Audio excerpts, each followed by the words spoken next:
Chers frères, bonsoir. Nous célébrons aujourd'hui la veillée pascale. Et le thème de notre méditation, c'est le tombeau vide, la résurrection et Galilée. Tiré de l'évangile de Matthieu 28, versets 6 à 7. Qu'est-ce que la résurrection présentée comme le tombeau vide? Deuxièmement, pourquoi faut-il que les disciples rencontrent le ressuscité en Galilée? Enfin, comment faisons-nous aujourd'hui l'expérience du ressuscité dans nos vies? Premier point, la résurrection comme explication du tombeau vide.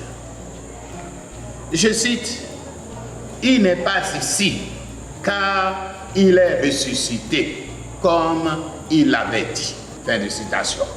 Le tombeau vide est donc la conséquence de la résurrection.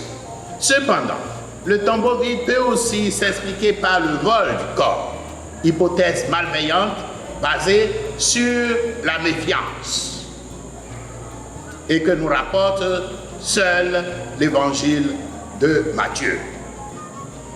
Le tombeau vide n'est donc pas une preuve, mais une invitation à la résurrection qui se base sur la tradition d'Israël.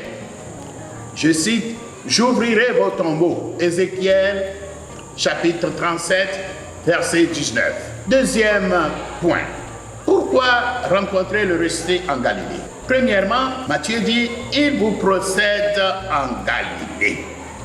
L'expérience du ressuscité ne se fera pas à Jérusalem, lieu de la mise à mort de Jésus, mais en Galilée, principal lieu de la vie et du ministère de Jésus, là où il a partagé avec ses disciples. Aujourd'hui encore, nous ne ferons l'expérience du ressuscité qu'en repartant dans les lieux communs où nous avons vécu avec lui. Ensuite, laissez les lieux de mort pour chercher le ressuscité dans les lieux de vie et d'espérance. La résurrection est le souvenir de la vie, le rappel à la vie.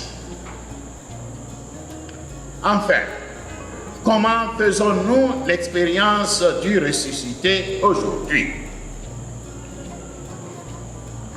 Premièrement, en identifiant nos lieux de mort et de vie. Quels sont nos Jérusalem? Quels sont nos Galilées dans nos vies?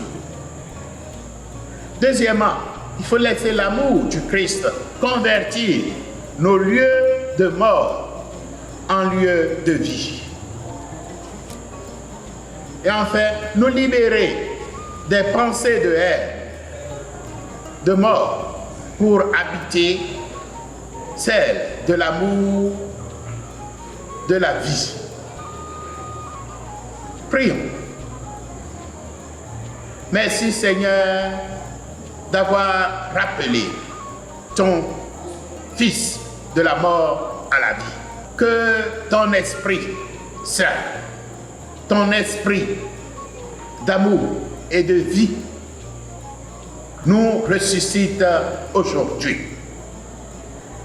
Pour toujours, que nous puissions témoigner de ta présence dans nos familles, dans nos lieux de travail, dans notre cité et sur toute la terre. N'oubliez pas de vous abonner gratuitement à cette chaîne. Merci.